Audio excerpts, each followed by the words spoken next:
Фреш, доклад «Тюнинг интернет-магазина. 5 готовых рецептов». Все верно. Друзья, добрый день. Спасибо большое, что пришли. Очень приятно вас всех в зале сегодня видеть. Значит, коллега мой рассказал сегодня очень много интересных фактов. Что-то из этого я затрону в своем докладе, что-то не буду. Очень много завтра будет у нас на мастер-классе разобрано тонких моментов из аспектов работы интернет-магазина, поэтому сегодня мы пробежимся так по верхам, не вдавались в дебри. Я на самом деле вчера вечером просматривал презентацию перед тем, как к вам приехать, и подумал, что, наверное, что-то из нее нужно будет убрать, перенести в мастер-класс, поэтому сегодня мы пробежимся просто по таким основным моментам, которые, меня вот лично волновали. И надо сказать, что сегодня у нас только практический опыт, только кейсы, никакой теории. В общем, давайте я расскажу вообще, о чем идет речь.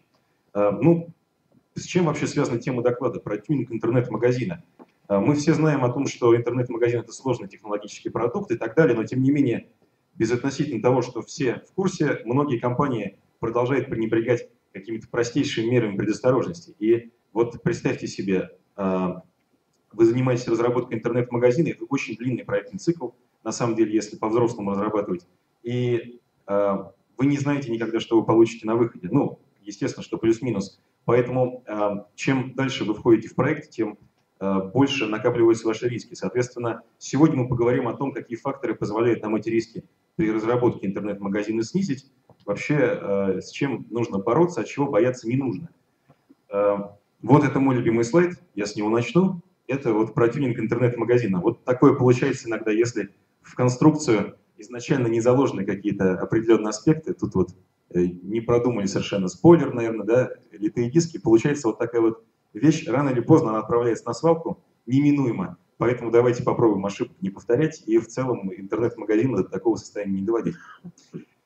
Как можно перестраховаться самым простейшим способом и, вообще-то говоря, как надо делать? Значит, вот эта вот неказистая штуковина, она центр мира вообще в проектировании интернет-магазина. Многие, коллеги, которые сидят в этом зале, они, естественно, с этой методологией знакомы. На Западе это уже применяется давно, в России это тоже уже несколько лет как мейнстрим. Тем не менее, я вижу, как многие компании продолжают пренебрегать этой практикой. Это прототип. С этой штуки начинается размышление над тем, каким образом будет устроен интерфейс интернет-магазина, когда мы все-таки его будем запускать. Чем он хорош для нас, как для владельцев интернет-магазина, и для нас, как для разработчиков? Прежде всего, он позволяет договориться. Это вот очень узкая грань, когда обе стороны начинают друг друга понимать. И здесь еще до дорогих этапов, до дизайна, до разработки, мы прикидываим общую схему интерфейса, делаем раскладку по самым крупным блокам, размещаем их на всех типовых страницах, потом проходим все use cases работы с сайтом и смотрим, насколько у нас, вообще говоря, все срастается или не срастается. Вот на этом этапе, в принципе, можно выбрать 90% ошибок при разработке интерфейса. Вот этот слайд – это прототип интернет-магазина, который уже разработан. Собственно, вот он, тут не очень видно, это такая длинная, там у него главная страница с категориями. После этого мы прототип совершенно смело и без лишних нервов отдаем в работу дизайнеру и получаем с вами готовый результат, который уже можно верстать. То есть, как владелец интернет-магазина перестраховывается здесь, так и разработчик достаточно сильно застрахован тем, что по итогу есть некоторый макет, некоторый прототип сайта, который позволяет быть уверенным в том, что задача обеими сторонами понимается одинаково. Это очень важно. Теперь будем говорить, собственно, про мелкие фишечки, то, что мы еще завтра затронем на мастер-классе более подробно, я сегодня расскажу бегло. Значит, что у нас происходит с каталогом? Надо понимать, что интернет-магазин – это прежде всего каталог, к которому прикручена процедура заказа. То есть вся вот эта вот мишура дополнительная, которую мы любим себе придумывать, на самом деле это все опции. По большому счету нашему покупателю нужно возможность найти интересующий его товар, и возможность этот товар у вас заказать. Все. И если эти две базовые функции интернет-магазин не выполняет или выполняет очень плохо, то мы теряем продажи. Вот такой вот кейс. Значит, это действующий интернет-магазин, это детские товары. Вроде все здорово, кстати, проект классный, но, тем не менее, на наш взгляд, здесь допущена достаточно грубая ошибка при разработке каталога. Я вам на нее укажу, вы подумайте, может быть, у кого-то это откликнется, придете, переделаете. Значит, какова история? Вот наша вся товарная номенклатура в раскладке. Что мы здесь видим? Мне, как покупателю этого интернет-магазина, владельцы предложили очень удобную систему выбора. Например, они разбили для меня весь каталог по товарным группам. Вот мы видим велосипеды, самокаты, скутеры и машины, куклы и так далее. Все, казалось бы, здорово. Тем не менее, в этой же структуре навигации в едином блоке присутствуют такие вот интересные вещи. Например, сюда введена классификация по брендам. Ну, тут не видно вам, но тут в разделе куклы идет классификация по брендам кукол. Хотя на самом деле в других разделах идет классификация по подгруппам. Да, существуют исключения, когда бренд является некоторой ассоциацией с целой товарной категорией, но это всего лишь исключение. Поэтому этого лучше избегать. А здесь же сверху замешана классификация по гендерному признаку, там товары для мальчиков, для девочек, и по возрастному, товары для новорожденных. Вроде как все здорово, но считать такую структуру каталога вот таким беглым единым взглядом не получается. Поэтому подумайте о том, каким образом такие различные, слишком разнородные принципы классификации каталога разносить по разным интерфейсным блокам. Это очень здорово поможет вашим покупателям. И в целом, ну, мы считаем, что конверсию это повышает. По крайней мере, это ее не режет. Чем больше способов выбора товара мы предоставляем клиенту, естественно, без фанатизма, чем большим количеством удобных для него путей он может попасть в ту точку, где он готов принять решение о покупке, тем выше наша конверсия. Давайте поговорим о том, какие инструменты ему здорово было бы предложить. Опять-таки, вещь достаточно очевидная, про нее еще поговорим завтра. Здесь, несмотря на простоту, очень-очень много тонкостей. Вот это скриншот из интернет-магазина шин и дисков. Значит, о чем можно задуматься, если у вас чего-то подобного еще нет. Значит, смотрите, есть параметрический подборщик, в котором мы можем указать определенные параметры типа размера, диапазон стоимости, он нам подберет аяксово, значит, те товары, которые попадают по данным параметрам. Помимо этого, для тех граждан, которые не очень хорошо себе представляют, что такое тип размер колеса, таких много, существует экспертная система. Выбираем марку, год выпуска и модель автомобиля, получаем выборку, которая соответствует вот выбранной модели. Ну и также в случае, если мы понимаем, что существует какая-то сезонность спроса или вот определенные такие подгруппы товаров пользуются большей популярностью, чем остальные, мы можем из этого вручную силами наших товароведов сформировать какие-то заранее подготовленные выборки. Например, мы хотим это там со склада спихнуть, или нам нужно вот эту категорию продвинуть, сформировать эти выборки и разместить их как заранее заготовленные наборы товаров уже в виде простых ссылок вот в таком дополнительном блоке. То есть фактически один блок фильтра решил для нас сейчас 3 задачи по поиску товара. Это очень удобно. Если вы работаете даже в другой категории, не проблема, подумайте, как подобные схемы адаптировать. Они достаточно понятны, интуитивно, и пользователи их любят. Процедура заказа. Ну, это вообще больное место. В каждом интернет-магазине, даже в очень хорошем, внутри него всегда не утихают споры, что можно было бы внутри процедуры заказа улучшить. Мы очень много работаем на всех наших интернет-магазинах вот именно с этой точки роста, потому что надо понимать, что в момент попадания на точку входа в процедуру заказа клиент уже, скорее всего, принял решение о покупке, по крайней мере, с высокой вероятностью. Посему оптимизация этой части бизнес-процесса, она для нас, ну, пожалуй, самое главное.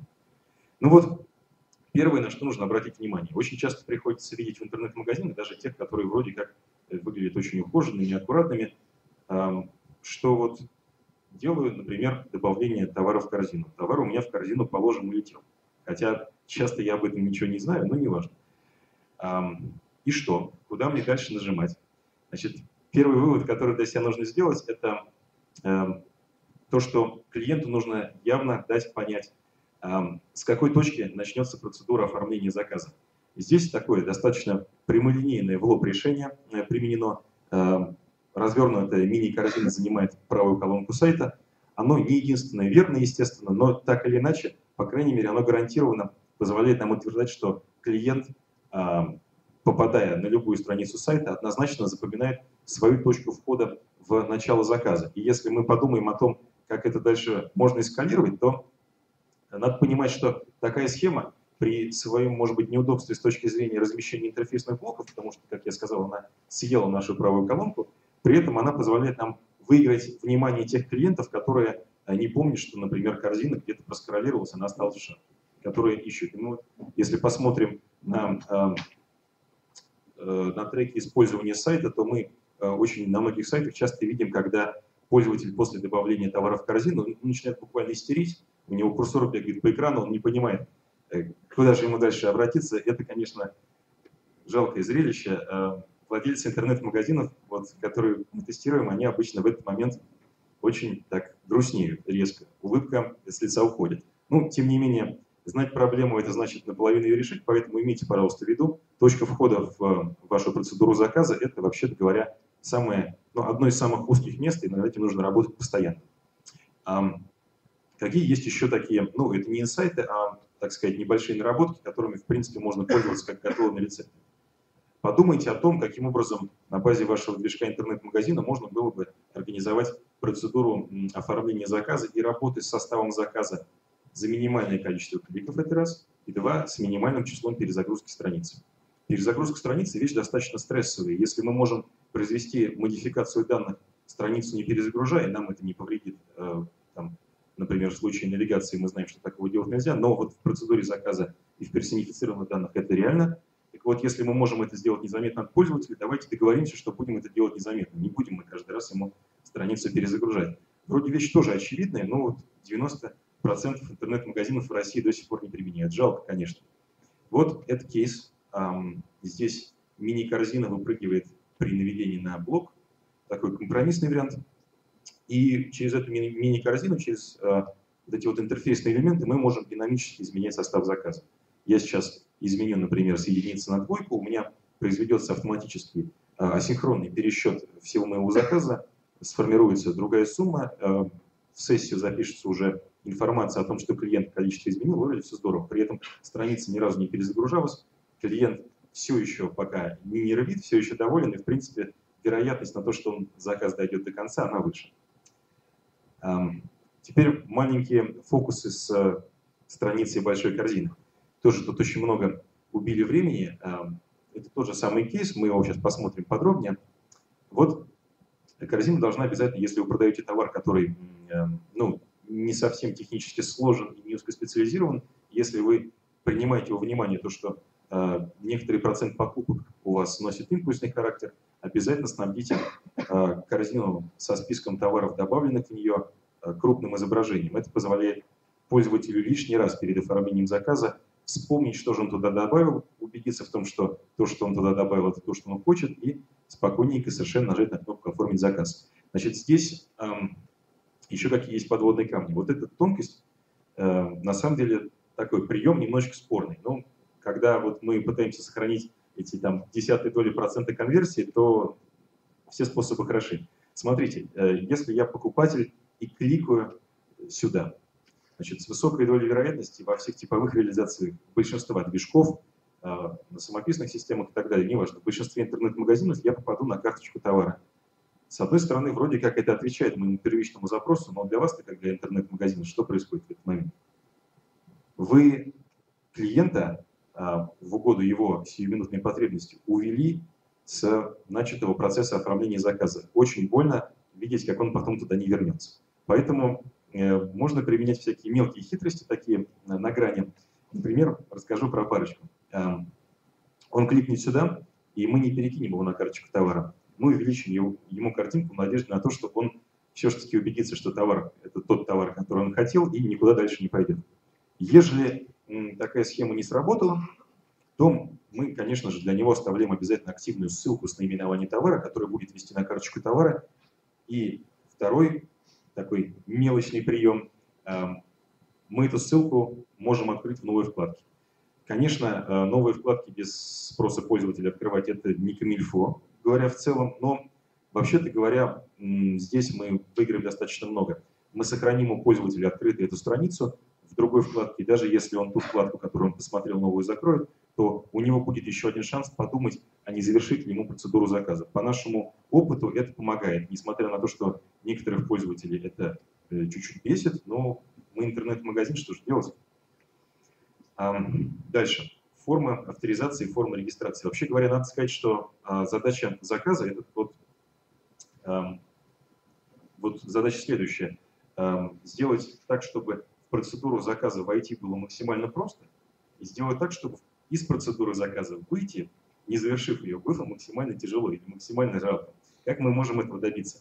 Значит, логичный вывод, чтобы упростить процедуру заказа, нам нужно заставлять пользователя заполнять как можно меньше данных о себе, или, по крайней мере, не требовать от него того, с чем мы работать потом не будем.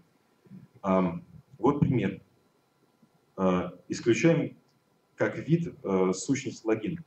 Если мы понимаем, что нам в процессе регистрации пользователя все равно нужно будет его email, в том числе для уведомлений, в том числе, может быть, для подписки, на которую он нам, может быть, разрешит его подписать. В такой ситуации мы можем авторизовать его по email. Соответственно, зачем ему помнить логин? В очень многих платформах, даже серьезных, до сих пор применяется авторизация по логину как дополнительная гибкость, но, тем не менее, очень рекомендую вам от себя подумать о том, чтобы авторизовывать человека по email или по номеру телефона по какому-то признаку, которого он и так помнит. Не заставляйте его лишний раз запоминать какой-то кракозябру логин. Дальше. Есть пользователи, которые еще не стали вашими постоянными клиентами. Не факт, что они к вам вернутся потом. И поэтому процедура придумывания пароля, тем более защищенного от взлома, она достаточно стрессовая.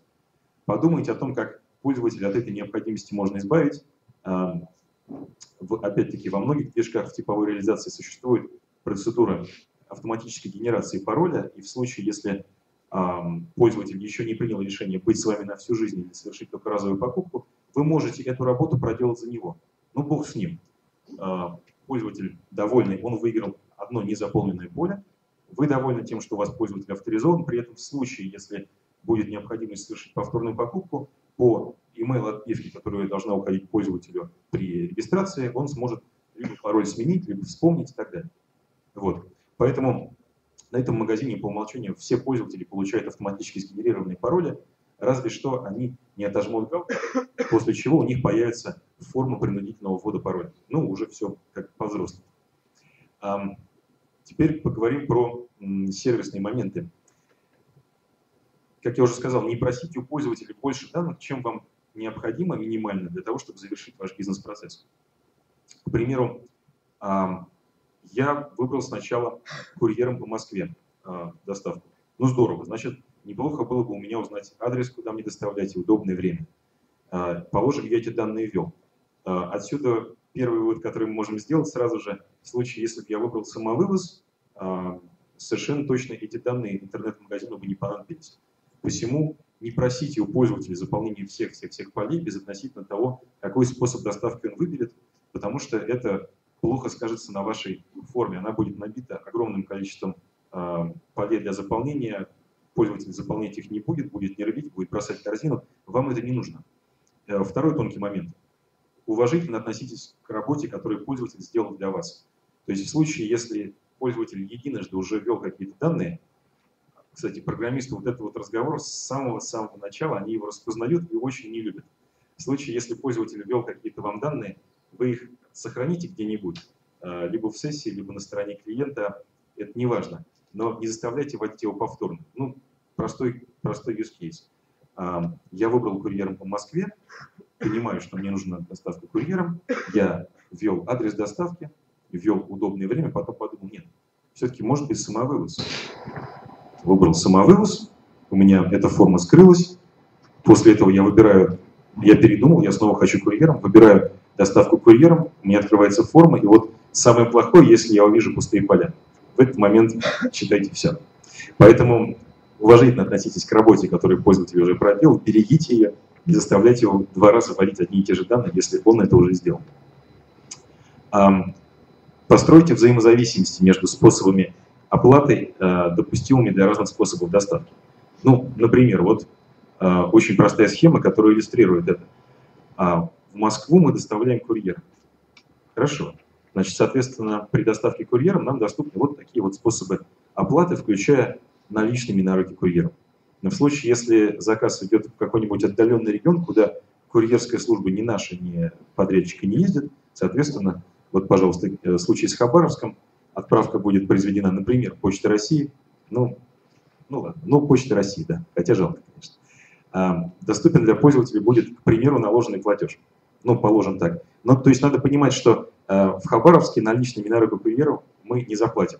И просите обязательно ваших разработчиков для того, чтобы они предоставили вам возможность вот этим вот массивом соответствий гибко управлять. Потому что во многих CMS такая функция, в принципе, в ядре заложена, но очень часто разработчики и владельцы интернет-магазина вот такой вот опцией пренебрегают. Это жалко. Всегда грустно видеть, когда человек в Хабаровске искренне хотел бы отдать на руки курьеру деньги, но на самом деле он этого не сделает, и мы уже это понимаем. Поэтому перестрахуйте пользователя от этих потенциальных ошибок. Это делается просто, 5-копеечный такой вот допил в интернет-магазин, зато страхует вас от очень больших проблем. Подумайте над опцией экспресс-заказа. Чем меньше кликов сделает пользователь, тем лучше. Есть пользователи, которые, я не знаю, генетически не запрограммированы на то, чтобы заполнять большие процедуры заказа. Что ж с ними сделаешь? Ничего страшного. Вот этот кейс, ввели сюда форму быстрого заказа, она размещена под корзиной. Положим, не самое оптимальное место, просто здесь ей было удобно в этот момент. И с первого же дня через эту форму пошли заказы. Соответственно, надо понимать, что для какой-то категории граждан это удобнее. Опять-таки, допил совершенно 5-копеечный. Садимся сегодня же, делаем. Завтра у вас есть дополнительные заказы через экспресс-заказ. Еще некоторые маленькие хитрости. Это так, в преддверии завтрашнего большого нашего разговора, 3-часового, по поводу того, как в интернет-магазине здорово все можно организовать. Вот смотрите, это скриншот, 2 скриншота с американских интернет-магазинов. Продают и те, и другие продают одежду. И вот есть исследование, его можно почитать в интернете, оно совершенно открытое. Исследование заключается в следующем. Вот, глядя на эти картинки, требовалось определить, с какой вероятностью пользователь совершит покупку в этом магазине, да, или в этом магазине. И вот, в принципе, экспериментально пришли к выводу о том, что в случае, если товар демонстрируется в некотором контексте его повседневного использования, вот девушка прогуливается с псом, то спокойствие клиента при взгляде на эту картинку выше, чем в случае, если он смотрит на такой вот обезличенный, безголовый манекен. Потому что, виртуально мы на себя все-таки что-то примеряем. Будь то одежда или там девайс, это не важно. Соответственно, держите себе в голове при работе с контентом обязательно, что вещь, показанная вот в таком натуральном виде, в контексте, она будет продавать лучше, чем что-то обезличенное. Соответственно, с точки зрения работы над контентом это добавляет некоторую сложность, но по финансам я не думаю, что это сильно усугубляет ситуацию, поэтому по возможности старайтесь эту механику тоже использовать, она вам поможет. Теперь поговорим про всякие сложные вещи, которые через интернет... Просьба закругляться. Ладно, не буду. В общем, думайте о том, как вы, придя в розничный интернет-магазин, выбирали бы эту штуку. Это ювелирное изделие, оно мелкое. И вот, придя в ювелирный магазин, первое, что мы делаем, это рассматриваем его подробно. Поэтому предусмотрите для ваших любимых пользователей опцию зума, сделайте фотографию в высоком разрешении, и, в общем, все будут счастливы. Дайте человеку прикидку по габаритным размерам товаров, для которых габаритные размеры очень важны. Вот это пример Амазона, они дают такую вот размерную сеточку. Покажите адрес вашего интернет-магазина в шапке. Для российских пользователей это критически важный момент. Они все хотели бы к вам прийти и будут доверять вам, даже в случае, если они заказывают доставку, они вам будут доверять больше, если вы скажете им, что все-таки есть куда к вам прийти, что вы не какой-то там виртуальный интернет-магазин несуществующий, который заберет их деньги и не доставит товар. Делаете апсейл, связанные товары, про этот слайд много буду рассказывать завтра, тут есть пара хитростей. О многом хочется рассказать. Облегчите жизнь своему менеджеру. Если вы сделали автоматизацию работы со складами поставщиков, и менеджер работает у вас не в специализированном интерфейсе, а через сайт, как в большинстве интернет-магазинов это происходит, то в авторизованном режиме дайте ему краткую сводку, которая будет поддерживать его в телефонном разговоре. Он должен видеть срез по складам поставщиков, он должен видеть закупочную цену и розничную цену, он должен видеть свою маржу и понимать, какую скидку он может дать. Вот эта таблица покрупнее. Пропишите обязательно текстовые метки для ваших изображений, потому что вам это будет давать трафик по вертикали поиска по картинкам, об этом тоже завтра. Подумайте о том, насколько быстро работает ваш сайт, потому что, все знают, что конверсия зависит от скорости загрузки страницы. Вот у нас был кейс, когда, мы ускорили сайт интернет-магазина в 2 раза, конверсия выросла на 18%. Ни с чего, то есть никакого редизайна, просто простая техническая оптимизация. И буквально 30 секунд про то, как это просто делать. Чем более нагруженная страница, тем дольше нагрузится, поэтому есть очень простые методики оптимизации загрузки страниц. Вы можете объединять JavaScript и CSS, то есть скриптовые и стилевые файлы вы можете сливать воедино, тогда у вас при обращении к этой странице не будет целая вереница этих JavaScript и CSS грузиться, у вас загрузится один файл, он будет больше, но при этом он загрузится всего один раз. Используйте программное сжатие, это в настройках вашего веб-сервера делается одной командой. Программное сжатие позволяет выиграть на передаче статического контента до 10 раз в объеме, до 10. Используйте спрайтирование, это пример амазоновский, когда все изображения, которые использовались в оформлении всех страниц, они были слиты воедино. Таким образом, та же самая история повторяется со слиянием ресурсов. У нас для отрисовки страницы загружается одно изображение покрупнее, а не много-много маленьких. Здорово экономим. Последнее, на чем стоит остановиться, это тестирование интерфейсов. Об этом тоже будем говорить завтра частично. Это один из тоже моих любимых слайдов. Огромное количество разных кнопок добавления в корзину. Все это тестируется, и все очень разнообразно. В каждом интернет-магазине какой-то свой особенный путь. Вы можете, изменив какой-то элемент интерфейса вашего интернет-магазина, на разделенном трафике протестировать, какой случай конвертирует в заказы лучше, а какой хуже. И на основании этого принимать уже решение не по чуйке, а так с цифрами. О чем можно, в принципе, помечтать. Современный интернет-магазин — это на самом деле желательно штука, которая работает с минимальным участием ваших менеджеров, исключая человеческий фактор. Поэтому здорово, если вы в интернет-магазине продумаете модуль автоматического ценообразования, прикинете, как можно динамически через API управлять ставки в контекстной рекламе на торговых площадках и будете мониторить цены конкурентов через автоматику. Об этом тоже завтра на мастер-классе. Спасибо вам большое. И буквально пару вопросов у нас есть возможность. Спасибо, Антон. Спасибо. Пару вопросов.